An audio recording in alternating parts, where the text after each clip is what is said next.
السلام عليكم ورحمة الله تعالى وبركاته. في ليبيا تونسيون مفقودون أو مخطوفون، أطفال مودعون في دور الرعاية أو محتجزون في السجون الليبية منذ أشهر، موقوفون دون تهم، وآخرون ما يزالوا مسجونين رغم انتهاء فترة حبسهم. في العراق وسوريا محكومون بالإعدام، وآخرون تحصلوا على العفو دون أن يتم تطبيق القرار. في الدوحة عالقون بسبب عقود عمل وهمية. في بعض دول الخليج عالقات ضمن شبكات الدعارة والتحيل. في إيطاليا مفقودون غدرت بهم سفن الموت في رحلة البحث عن المجهول. كلهم تونسيون مع إيقاف التنفيذ. قد تختلف الأسباب أو الحواجز التي حالت دونهم ودون أرض الوطن، فبين مغدور وبين مغرر به وبين طامع في لقمة عيش كريمة تختلف الحواجز، لكن ما يجمعهم واحد: الوجع. أم أو أب أو أخ أو زوجة أو ابن يعانون أو يتجرعون مرارة الفقد ويقاومون هواجس المجهول. وهنا أهم ممكن ليوجع أكثر حتى من الفقد هو عدم المعرفة أو هذا المجهول الذي تعيشه العائلات التونسية اللي عندها أبنائها عالقين بالخارج. عن هذا الملف نتحدث اليوم في الزيتونة. اليوم التونسيون العالقون بالخارج، وضيوفي السيد محمد إقبال بن رجب رئيس جمعية إنقاذ التونسيين العالقين بالخارج. مرحبا بك أستاذ. والسيد سامي الكتاري والد الصحفي المختطف في ليبيا نذير الكتاري مع زميله سفيان منذ 2013. مرحبا بك سي سامي. عايشكم، مرحبا بمشاهدي قناة الزيتونة. شكرا لك. نبدأ معك سي محمد إقبال بن رجب، خريج كلية العلوم في تونس. ما كان عندك حتى نشاط جمعياتي قبل، ما نشطتش في حتى جمعية. شنو اللي خلاك عام 2013 تأسس جمعية إنقاذ التونسيين العالقين بالخارج؟ هذا سؤال في الصميم. لأن بحق معناتها ما انضميتش إلى أي معناتها بخلاف الكشاف اللي كنت فيها، ما انضميتش إلى حتى جمعية بعد، لكن الظروف اللي معناتها ولات معروفة معناتها اللي عشتها شخصية على حادثة وقتها خويا اللي وقع دمغشته إلى آخره. معناتها كانت هذيك القطرة اللي فيضت الكاس بالنسبة لعديد العائلات، أصبحت تتحدث تتكلم حول رفضهم لتوجه الشباب إلى المحرقة السورية أو ليبيا، خاصة بؤر التوتر. كانت هذيك النقطة اللي خلت عباد تتكلم ونلم رواحنا ونأسسوا هذه الجمعية اللي باش نحاولوا على قدر الجهد أن نوقفوا التيار هذايا، أنه الشباب يتحول إلى إرهابي أو حتى يضر عائلته بطريقة مباشرة أو غير مباشرة.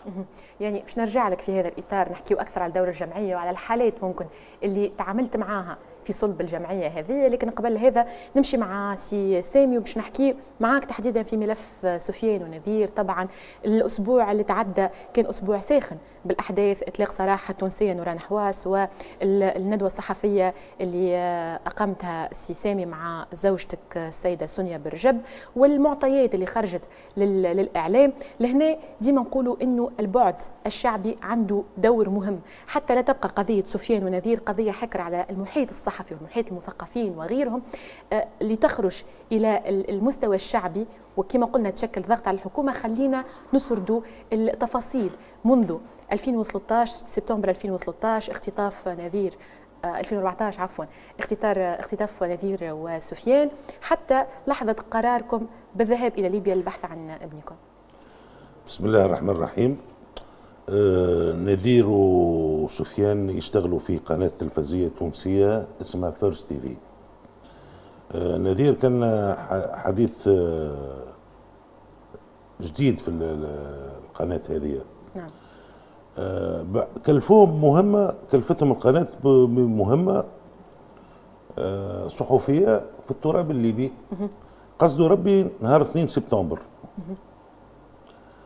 نهار 3 سبتمبر كلمني نذير، قال لي رانا في طرابلس وباش نتجهوا لبنغازي. نهار 3 سبتمبر في الليل عاود كلمني قال لي مازلت لنا حكاية ساعتين ونوصلوا لبنغازي. فقدنا التواصل لمدة 4 أيام. 7 سبتمبر اتصلت أنا بنذير على شفرة ليبية اللي هي بيوس بالتونسي. علمني نذير اللي كانوا هم موقوفين في حرس المنشآت البترولية. وقع إطلاق سراحهم. اللي هي تحت اللي هي تحت سيطرة إبراهيم جدران. نعم. في شرق ليبيا. نعم.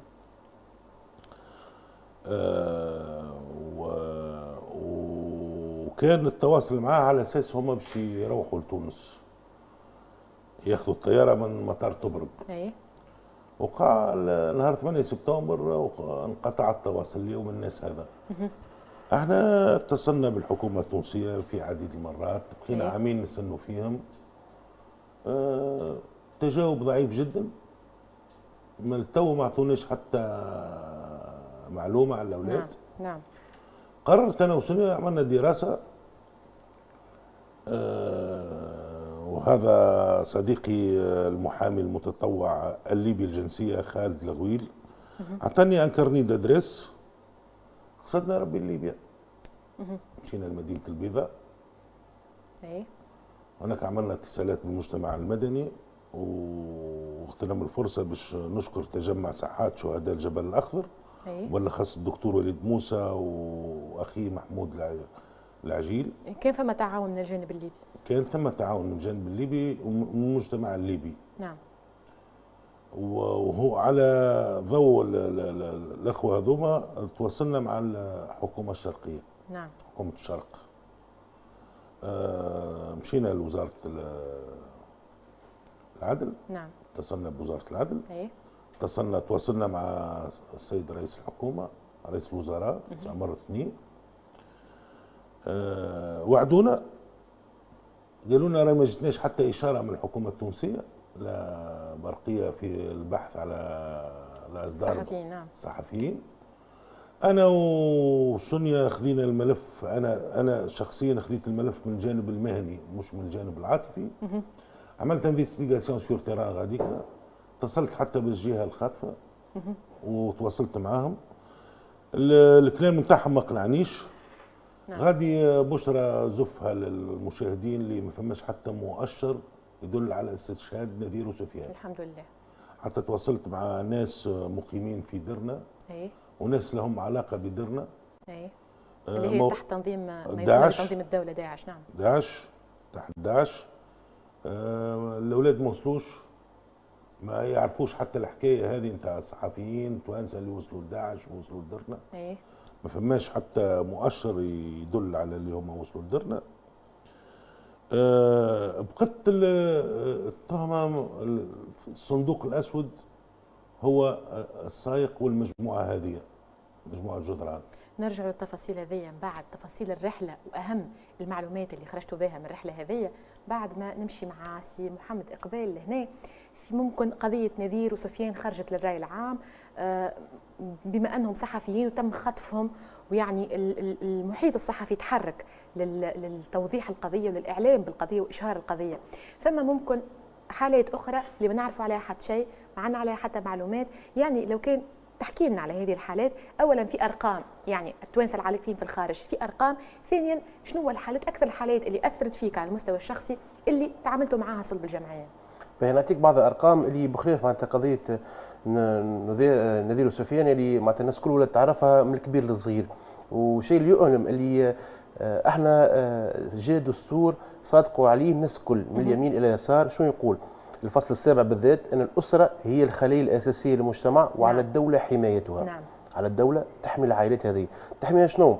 كما عائله سفيان النذير انها عائله اصبحت مشتته، توج على الابن نتاعها. نعم. كذلك فما ما يقارب 504 تونسي مفقود في ايطاليا.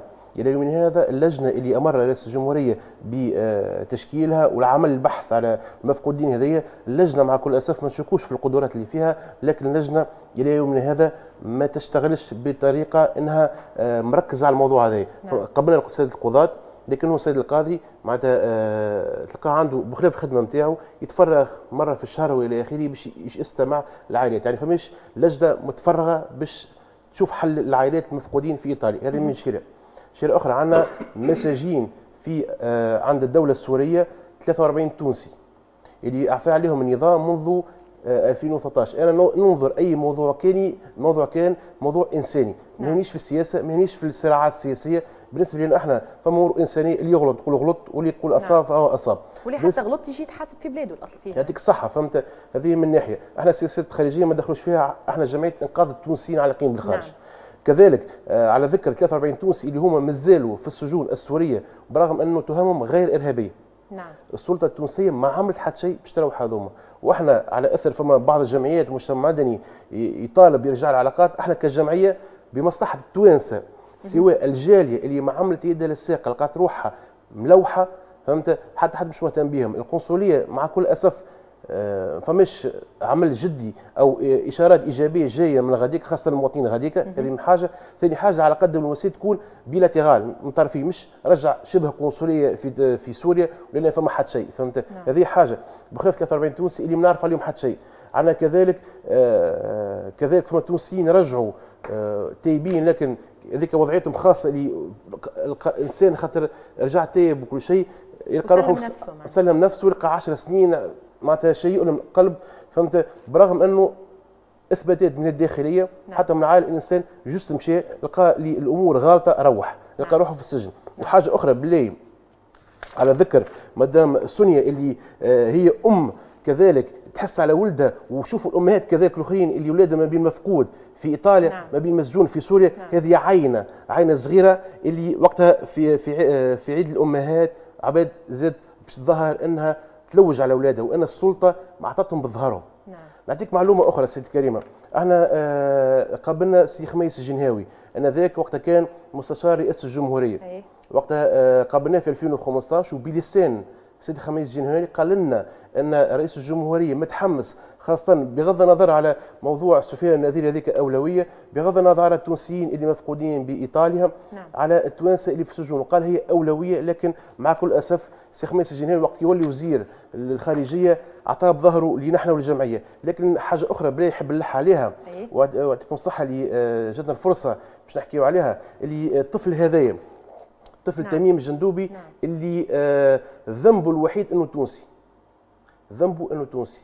الطفل هذا عمره عامين، بغض النظر بوه ولا مش عملوا ما عملوش، على كل حال بوه وامه مفقودين، ما نعرفش عليهم بعد ضرب الصبراته ما يهمنيش فيهم بوه وامه، مش فيهم بوه شنو. بالنسبه لي انا يهمني الطفل هذا.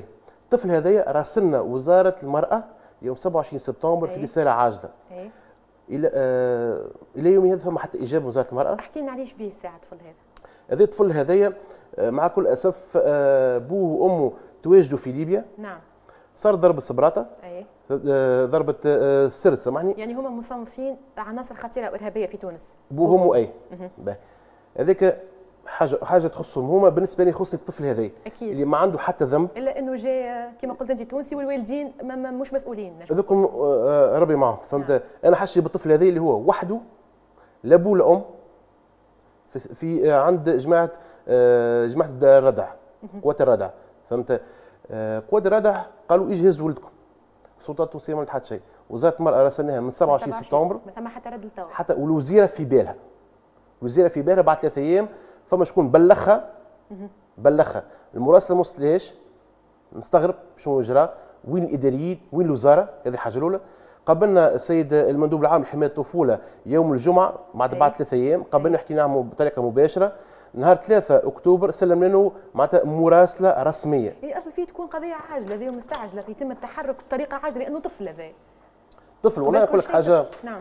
وليت مقتنع اللي الدوله اللي ما تطبقش القوانين اللي وضعتها بنفسها باش تحمي مواطنيها وتعطيهم الكرامه وتعطيهم الحريه هي دوله ذاهبه للزوال. هذه اصبحت قناعه في نفسي. كي نشوف كيف الدوله ما تحميش مواطنيها، صدقني نعطيك امثله عديده، فهمت؟ حسب ما نشوف هنا اللي في ايطاليا كيف اللجنه بكل معناتها بخطى انمله، بخطى سلحفات، فهمت؟ كيف التونسيين الملوحين 43 والجاليه التونسيه كذلك. نحكي لك على كذلك نوران حواس يعطيونا وزاره الخارجيه، هما وزاره الخارجيه كالجمهور. باش نرجع معاك سي محمد قبيل باش نحكيو على التعاطي نتاع الجهات الرسميه مع هذه القضيه. لكن قبل هذا مادام وصلنا الموضوع الطفل، المعلومات اللي لقيتها حاليا متوفره تقول انه عندنا 12 طفل او 13 طفل متواجدين اليوم بين دور رعايه ومحتجزين مع اوليائهم في السجون الليبيه، الدوله ما تحركتش باش تاخذهم، هذا اللي المعلومات المتوفره لحد الان. ثم ايضا بخلاف حاله تميم الجندوبي ثم ايضا براء الزياني اللي مصاب برصاصتين، واحده في ظهره واحده في بطنه تقريبا، واللي ايضا قاعد في السجن مع امه تقريبا، والتوا ما تحركت الدوله. يعني ملف الاطفال هذايا المحتجزين ملف في حد ذاته يستحق يمكن جلسه وحدها معناها، وانت التفاته خاصه به معناها. والله شو انا واحد من الناس كجمعيه عندما نشوف كراسه وزاره المراه وحمايه الطفوله واخرتهم موت عزيزو اللي يجري مشيئه الام يجري يحب يريكوبيري الطفل هذا البريء، فهمت؟ ما تلقاش ردة فعل، نقعد بيت. ترى احنا في دوله ام 3 نقاط، هذه حاجه، فما دستور، فما هذا الطفل، وهذه هذه تراخي والوزارات كلها على بعضها بدايه من وزاره المراه حول هذا الموضوع. احنا فما حديث اخر. انتم دوركم كجمعيه يوقف في التعريف ممكن بهذه القضيه والسعي لايجاد حلول. يعني انتم ما تنجموش تتواصلوا مع الجهات الليبيه باش تسرحوهم او باش تحاولوا تتدخلوا، يعني لهنا لازم تدخل الجهات الرسميه، ناكدوا على هذا. بالطبع الجهات الرسميه، خاصه انه عزيزو هو ممنوع من السفر بحكم النسيب نتاعو، فهمت؟ هذه حاجه اخرى اللي سالته انا الجد، قلت له كلمكش حد مسؤول وكلمكش كذا، معناتها مش مشكله يتجاوزوا الجمعيه اللي هي المهم حاطيني حل للاشكاليه هذه. قالوا لي ما كلمني حتى حد. نعم واضح سي محمد قبيل. نرجع معك سي سامي، وصلنا للجزء اللي حكينا فيه انه الاخبار او اللي عرفتوه في ليبيا انه نذير وسفيان على قيد الحياه، وان شاء الله يكونوا بصحه وعافيه وان شاء الله يكونوا لاباس. قلت انه ان شاء الله يا رب انه الادله في هذا كانت بعض الادله منها تضارب الشهادات لبعض المتداخلين في هذه القضيه، احكينا على تفاصيل هذول. باهي احنا كي وصلنا لمدينه البيضاء كان عندنا هدف، هو احنا المعلومات وقفت عند جدابية. نعم. انا وسوريا كانت الرحله شاقه باش وصلنا لجدابية. نعم. مشينا تنقلنا قبل ما نوصلوا لجدابية، هي الدوله سهلت دخولكم لليبيا ولا عطلتكم ساعه؟ والله هي لا سهلت لا عطلت. ما تدخلتش. نعم. دخلتش. هو احنا منعنا من ثم وثيقه طالبينها الليبيين في اللومباركمون هنا في تونس، اللي يقول لك جيب موافقه امنيه. سوار منين باش تجيبها الموافقه الامنيه، من تونس ولا من ليبيا؟ منع حكومه من الحكومات في ليبيا. انا وقع خرجت وسهل ربي باش خرجت بعد جمعه.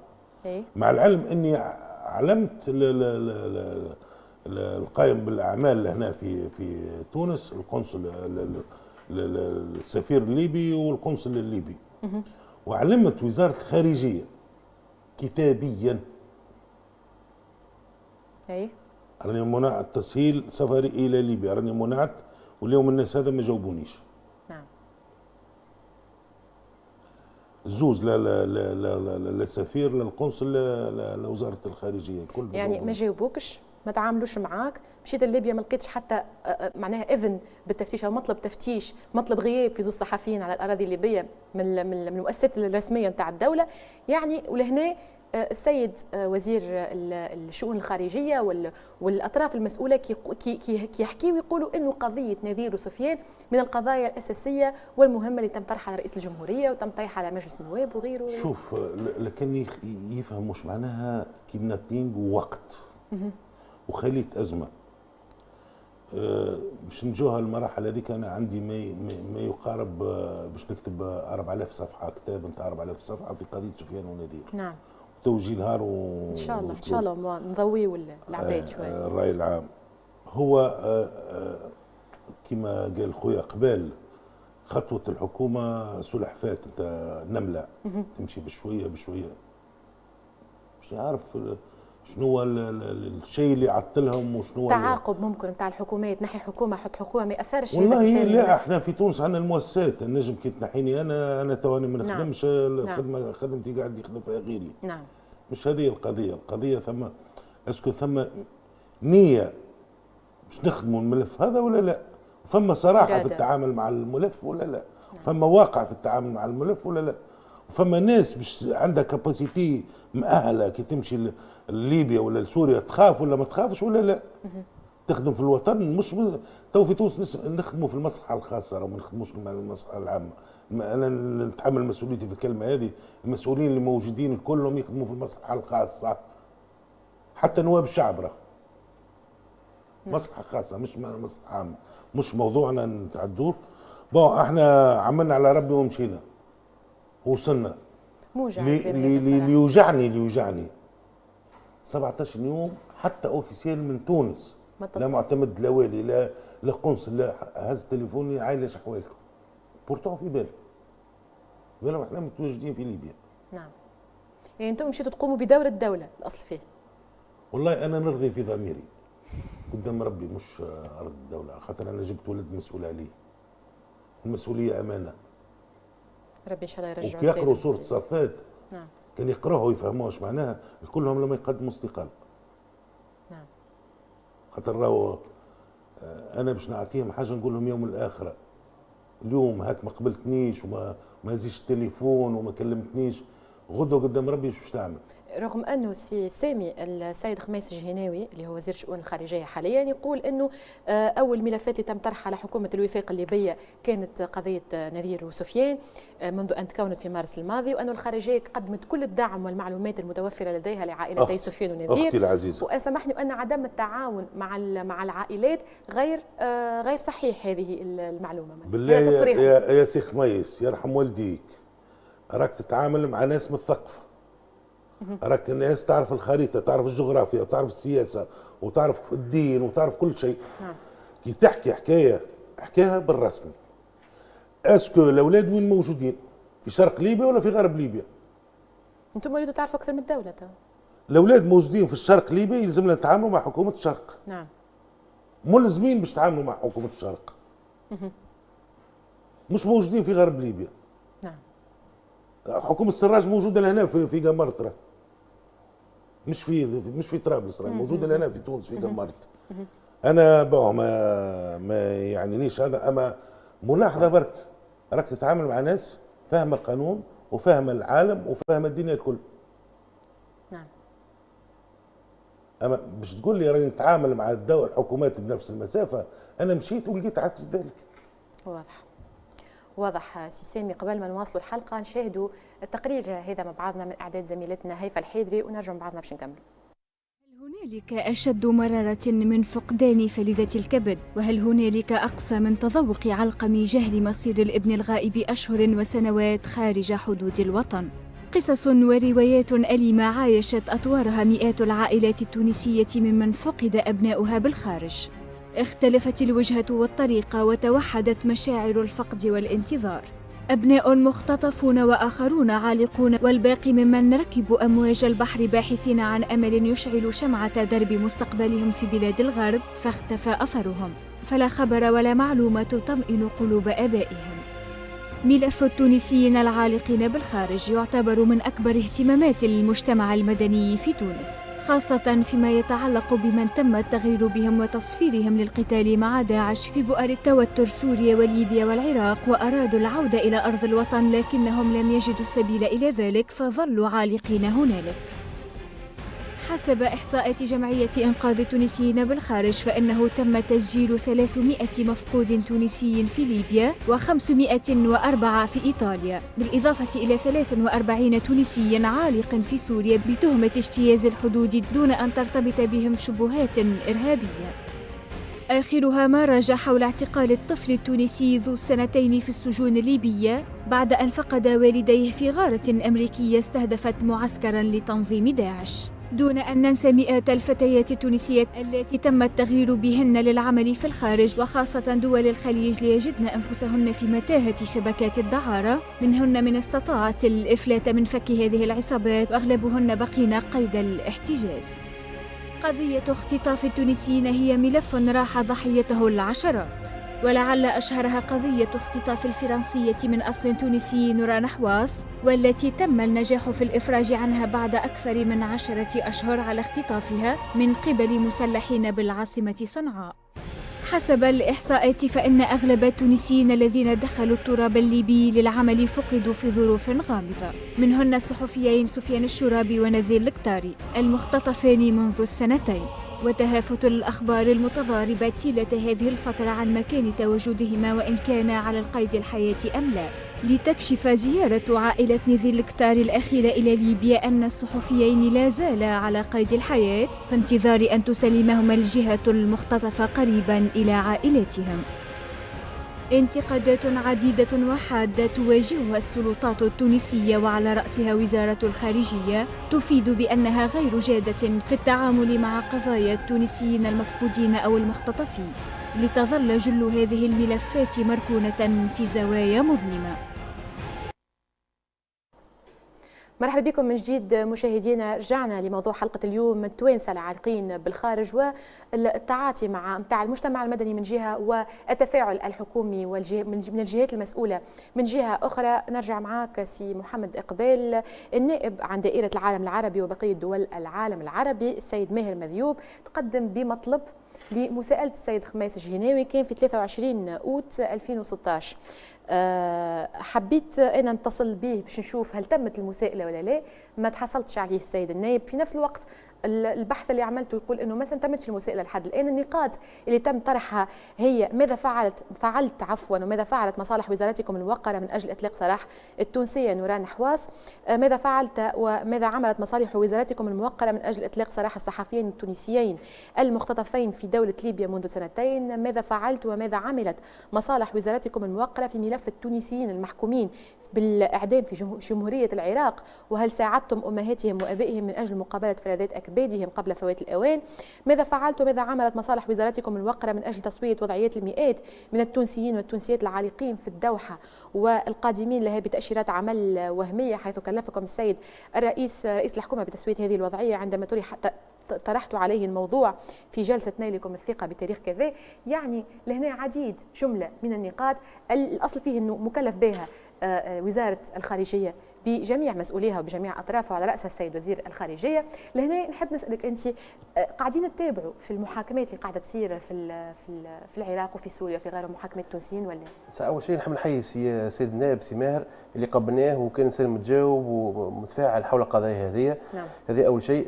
ثاني حاجة شو الشيء قبل ما نجاوبك ساعة نتمناه اللي السيد وزير الشؤون الخارجية معناتها احنا كجمعيه قبلنا، خاطر مع كل اسف ساعه معناتها تلقى اجابه عند مسؤول انسان يتكونسا. اش معناتها؟ فما في اطار معين قابلت سي خميس الجنهاوي في اطار معين حسلوا شخصيات الى اخره، فهمت؟ قلت له سي خميس معناتها وعقلني وعرف اسمي وكل شيء ذكرني مليح. قلت له سي خميس وقتاش معناتها نجموا نقابلوا سيادتك؟ معناتها قال لي هكا مخنوق. سكت واحد من الناس، فهمت؟ اش معناتها السيد وزير مخنوق وهذه قضيه تونسيين معناتها مش قضيتي انا شخصيا. نعم. معناتها ما زرتوش الى في بيته الخاص يعني. نعم. هذه اجابه معناتها نذكروا بها في اي وقت كان ونجم حتى نعطيه الاطار الزمني والمكاني، فهمت؟ والشيء اللي يؤملك اكثر اللي انا نحن نقول ولات مواضيع التونسيين بالخارج استهتار بهم، استهتار باتم معنى الكلمه. نعم. الطفل هذايا عندنا فما شهود عيان يقولوا فما جثث توانسه ملوحين في ليبيا بغض النظر شكون هم ولا شو عملوا، مهما كان تونسي رحمه ديما نقول بالعائله نتاعهم. باهي عندنا نذكرهم حاجه اخرى اللي فما جثث تونسيين زاد كذلك عند اسرائيل، وان الاوان باش تسترجعوا الجثث هذيا تونسي ومن حقه يتدفن في بلاده وعائلته وراها زاد. هذه حاجه اخرى. وحاجه اخرى بالله قلت لك قبيله اللي ولات قناعه عندي اللي الدوله ما تحترمش نفسها فهي ذاهبه الى الزوال. نزيد نعطيك مثال اخر. فما عائلات وقع فما اشخاص امبليكي في الارهاب. قامت وزاره الداخليه توجهت الى بعض العائلات عندها قائمه كامله تاخذ من عندهم الاديان فرغمون بوكال من الفم اديان بطريقه غير قانونيه بدون اذن من القضاة اي قاضي كان، وهذا مازالوا يوصلوا فيه، فهمت؟ وجهنا مراسله وزاره العدل في مرتين ما لقيناش حتى اجابه. وجهنا مراسلتين للهيئه الوطنيه لحمايه المعطيات الشخصيه ما حتى اجابه. هذه الدوله تحترم نفسها؟ نعم. سامحني معناتها يعني الاديان ما وصلتش لليبيا. نعم. يعني اليوم نحكيو على دور مجتمع مدني، ومجتمع مدني لازم يتحرك، وانه الدوله وحدها اليوم ماهيش قادره بمؤسساتها تحل المشاكل الكل. اليوم وقت اللي نخلقوا مؤسسات مجتمع مدني وتسعى هذه المؤسسات وتعمل مجهودها. سامحني اختي باش نقص باش عليك، تتعامل تعرف معاها الدولة. خاطر تعرف الموضوع هذا يؤلمني ياسر، كيفاه مجتمع مدني والسلطه والدوله لا تحترم المجتمع المدني. نعطيك المراسلات ونجيب لك انا معناتها مش معناتها ديكسيونير كبير معناتها من المراسلات اللي وجهناهم وزاره الشؤون الخارجيه، ولا مره رجعوا علينا ولا مره رجعوا علينا. طلبناهم احنا في حاجه برك فيما يخص مثلا على نزيد نكرر 43 تونسي اللي في السجون السوريه وتهامهم غير ارهابيه، وفيهم حتى يصدر في حقهم عفو مش افراج عفوا وغاديك بلوكيه غاديك فهمت. احنا نطالبوهم انه يتواصلوا مع الدوله السوريه اللي احنا نحيوهم خاطر يهتموا باولادنا اللي يغلطوا قالوا اجا روحوا بهم. هذا حق معناتها انسان تجيه لبلاده وتحب تقتلوا اهله وماليه، غير معقول. احنا في الثوره التونسيه بغض النظر على ايديولوجياتهم وعلى مشاكلهم الداخليه. بالنسبه لي انا عندي تونسي، هذه القضيه بتاعي. التوانسه هذوكم لازم الدوله تحمل مسؤوليتها. الدستور فصل 7 ديما نكرروا لازم يطبقوه. عنا كذلك زيد نذكر معناتها صدقني معناتها يحب لنا السوايع باش نحكيك على التونسي بالخارج. نعطيك مثال اخر سيدي. عندنا توانسه في السجن الروميه في لبنان، يعني فما زوج توانسه غاديك كيف فما تهم ارهاب ولا تهم ارهاب. اي فهمت. انه بغض النظر نعطيك الذكر اللي حصل. تنجم تقول تونس خايفه من انه ترجع ولادها هذوما، تقول لك خليهم بعاد عليا خير من اللي يجيو لهنا يزيدوا يعملوا لي مشاكل. يعني تنصل من المسؤوليه لهنا في عوض معناها نجيبهم وندمجهم ونعاود نعمل لهم عمليه رسكله كامله. نعم. ونخلي ونعرف شنو الدايم تاع اللي خلاه يمشي غاديكا ويتصرف هكاكا. يعني نتنصل مسؤوليتي خاطر ممكن كي يرجع يسبب لي مشاكل في البلاد. هذا هو توا سفيان ونذير كي يرجعوا لتونس باش يعملوا مشاكل.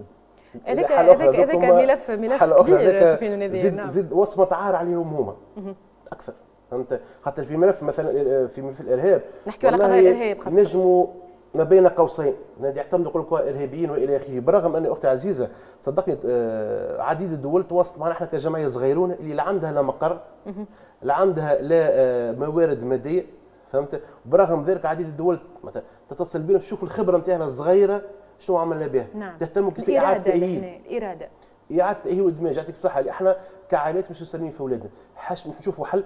طفل غلط او شابه غلطت لكن كمان يبقى تونسي. نعم. وخاصه اهم حاجه هذه نحب نسطروا عليها احنا كجمعيه ما ندافعوش العباد اللي تلطخت ايديهم بالدماء. نكونوا واضحين. تلطخت ايديهم بالدماء هذه المجتمع التونسي ككل يحكم عليه. احنا نحكيو على العباد معناتها وقع التغرير بهم وقع معناتها غلطوا لكن مش حاجات على انهم امبليكي في الارهاب مهما كان. نعم. واضحين ساعه من الاول. نعم. ذي التوضيح لا اكثر ولا اقل. فهمت. واضح سي محمد. قبل نرجع لك سي سامي. انت قلت ملف سفيان ونذير هل كي باش يرجعوا باش يعملوا مشاكل ولا لا. احنا كنا نحكيو ممكن بكريكه في الكواليس انه فما مشكل سياسي موجود في الحكايه هذيا. لو تعطينا ممكن نظرتك للقضيه. اليوم قلنا انه سفيان ونذير مازالوا متواجدين في اجدابيا ما خرجوش منها، انه ممكن ثم اطراف معينه هي اللي خطفت سفيان ونذير لغايات سياسيه. كيفاش تفسر الحاله الوضعيه؟ والله هذيك هي مربط الخيل. هو انا صافي لونطون قلت ملف سياسي بامتياز. خاطر نذير انا سفيان ما نعرفوش بالكدا.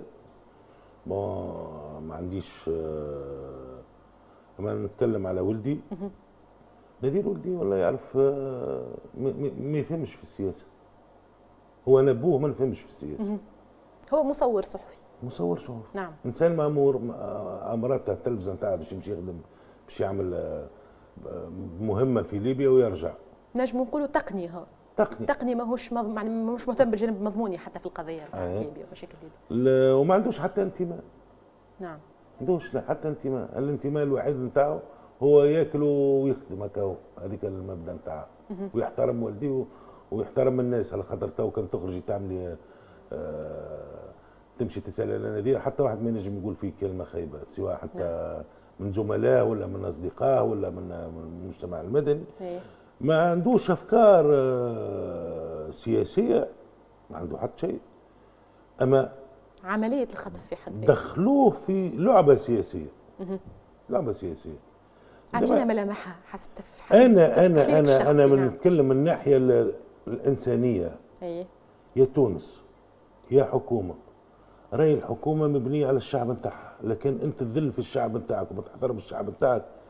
هنا بدينا بشوي انا بدينا ما نحترموش في المعتمد، وده ما عادش نحترموا الوالي، وده ما عادش نحترموا الوزير. بدينا بشويه بشويه، راه باش تبدا هكا طالعه لين توصل للقمه. نعم. انت كيف تحترم شعبك؟ علاش مبني انت الدوله والحكومه علاش مبنيه؟ لي بيلي نتاعك الشعب. انت الشعوب نتاعك ملوحه في اي بلاصه. نعم. في اي بلاصه في العالم. انه رانا حواس كما قال خويا قبال. مشاهدين احنا، الحكومه متفرجه. حتى السيد الوزير حق راك جيت في منبر نتاع اعلامي وعملت وشنو هو الدور تاعك. ناهيك انا باش نحكي لك غريبه. اي نسمي فيها غريبه انا. عمر السنكي اللي كان وزير الداخليه تكلم وراء وزير الداخليه تونس. سي بن جد وقتها قال انا خلال 14 يوم نرجعها نجيبهم لهنا لتونس. باش نزيدك لقدام. الطيب البكوش عملنا قال لي ولدك باش يعيد معاك. وين هو؟ شبيه موقعش متابعته؟ نعم. شبيه انت كنت التقيت به بصفه شخصيه سي عمر مشيت لوجت على عمر السنكي وحكيت معاه. واليوم الناس هذا حتى الملحق الصحافي اللي كان مع عمر السنكي التو نتابع فيه انا. التو نتبع فيه. والدوله ما اتصلتش بهم مطلقا بعد التصريح هذاك؟ يا اختي انا مشيت لليبيا وجيت ما اتصلتش بي الدوله. انا نحب نتواصل مع الدوله. خميس الجناوي انا شفته نهار 6 فيفري 2016. من نهار الثالثه وما شفتهاش. حتى من بعد ما روحت من ليبيا نشوف فيه في التلفزه. نشوف فيه في التلفزه. ونطلب في مسافر في اجتماع يوميا. نطلب في الحكومه وفي في الخارجيه. وقتاش باش يكملوا اجتماعاتهم؟ واذا كان نخليو اهم الملفات اللي هي توانسه يا اخي انا اسكو جو في بارتي من الاجتماعات نتاعهم ولا لا؟ قضيه سفيان ونذير وقضيه الجماعه نعم. العالقين الكل. نعم. اسكو انا توا والله جو مو دوموند الخارجيه التونسيه اشتقت. انا ملف حلتها. نعم. والحكومه هذه انا ملف حلتها. لا اجتماعيا لا ماليا لا نتاع سيكوريتي لا نتاع عمل لا حتى شيء. ما فماش حتى شيء ما هو ماشي.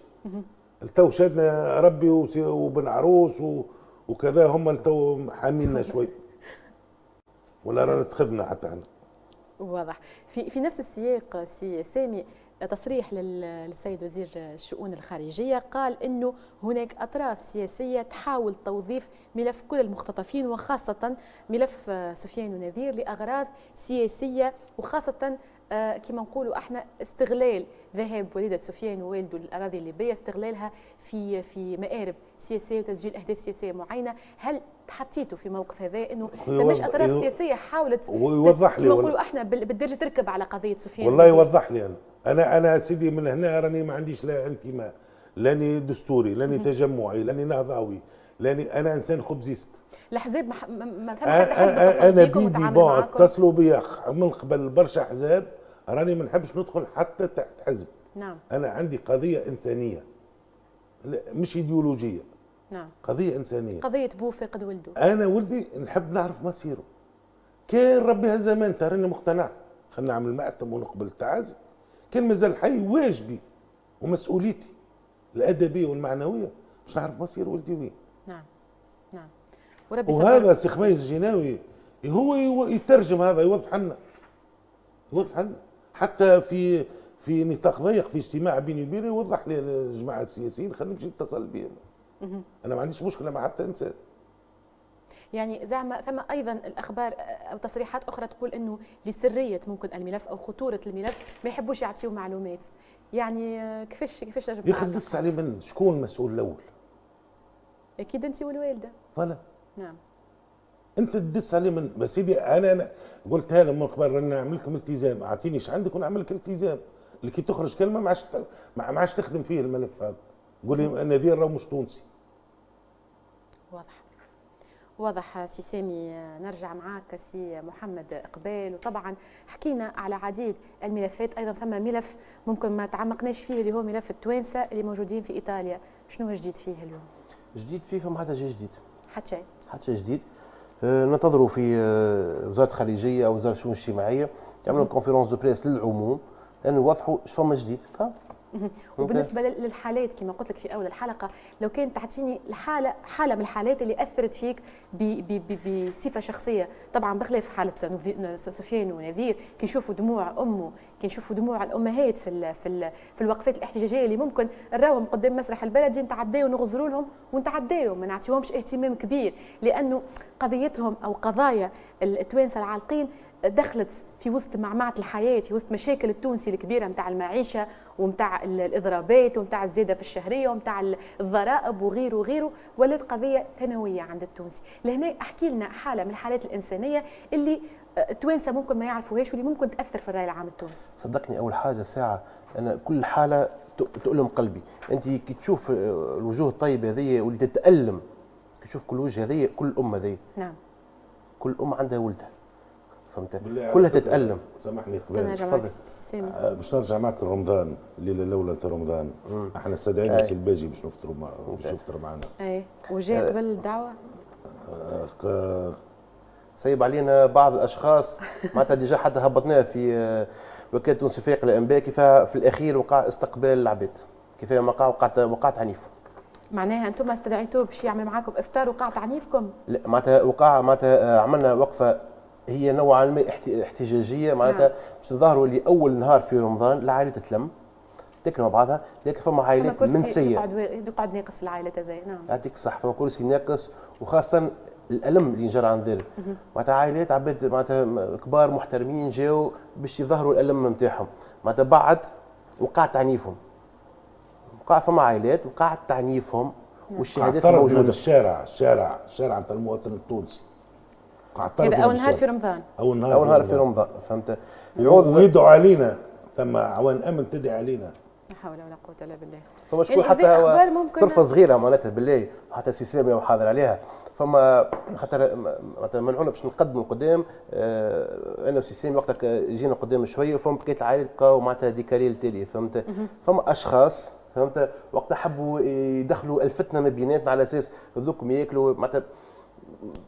انا سخفوني جوست زي ما بين قوسين حبيت نحكيها، اما نجاوبك بالله انا كل ام هذه راهي تتالم، كل ام بالنسبه لي انا قصه حامله للقصه، كما مدام سونيا، كما كل ام هذه عندها قصه تبحث عن ابن نتاعها، كل ام هذه. حتى النشريه اللي حطيتها انت على الفيسبوك في خصوص مشاركتك في الحلقه اليوم، قريت التعاليق كانت من برشا نساء، من برشا اللي تقول لك احكي على حكايه خويا، اللي تقول لك احكي على حكايه ولدي، معناها صدقا كي شفتهم تصدمت. يعني عندنا الكم هذا الكل من الناس اللي موجوعه اللي تحب توصل صوتها واللي كريمون ما نعرفوهمش، معناها ما نعرفوش شنو قصتهم، ما نعرفوش حكايتهم. نعطيك مثال للذكر الحسن، شرا ما تغشش عليه بركه، كيما مدام لطيفه تبحث على ولدها في ايطاليا، كيما مدام سعاد، كيما مدام وحيده اللي خوها في الحبس على خاطر خوها شكاب العباد يجندوه، معناتها قضايا مختلفه، التونسيين اللي ولادهم في السجون، معناتها كيف اكثر حاجه تميم اللي يحب يروح العزيز. وان شاء الله تكون من المنبر هذايا توصل للسيده وزيره المراه، مادام رسلتوها وما جاوبتش، والسيد المندوب الجهوي في بالها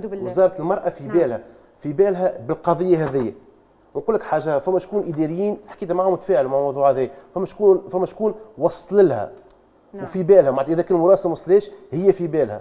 واضح. طيب في كلمه شنو توجه رسالتك للجهات المسؤوله ورسالتك للتوانسه وللعائلات اللي معلقين امال على الجمعيه هذيا من خلال منبر قناه الزيتونه؟ صار نبداها بتنهيده عميقه ساعه، تبداها تنهيده عميقه.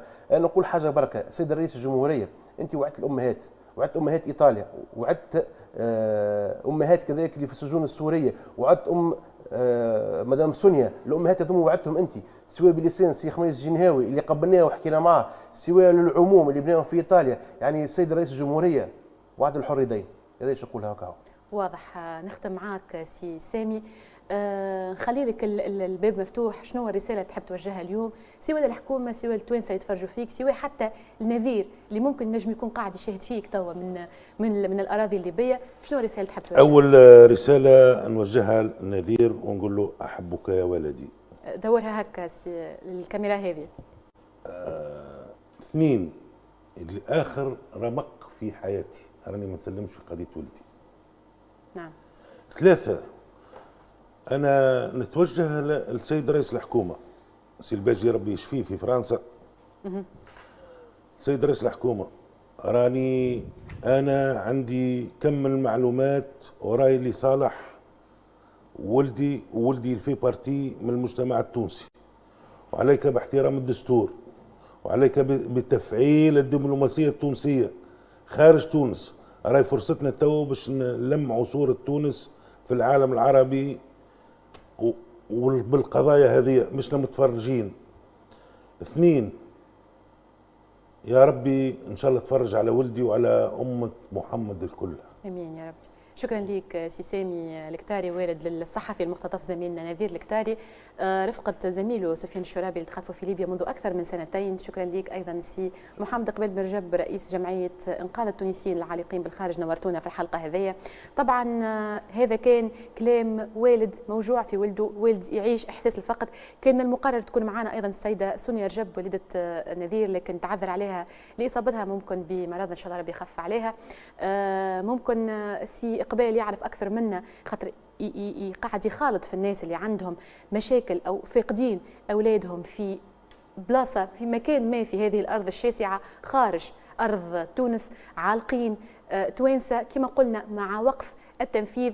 هذه الفرصة لكل الحكومات المتعاقبة أنها تنفذ وعودها الانتخابية اللي كانت وعدت بها الشعوب أو الشعب التونسي، اللي تدريجيا بعد الثورة بدأ يفقد حكومته في السياسيين وفي الإرادة السياسية. هذه فرصة، هذه رسائل توجهت لكم من أناس معنيين بهذه القضية بشكل مباشر.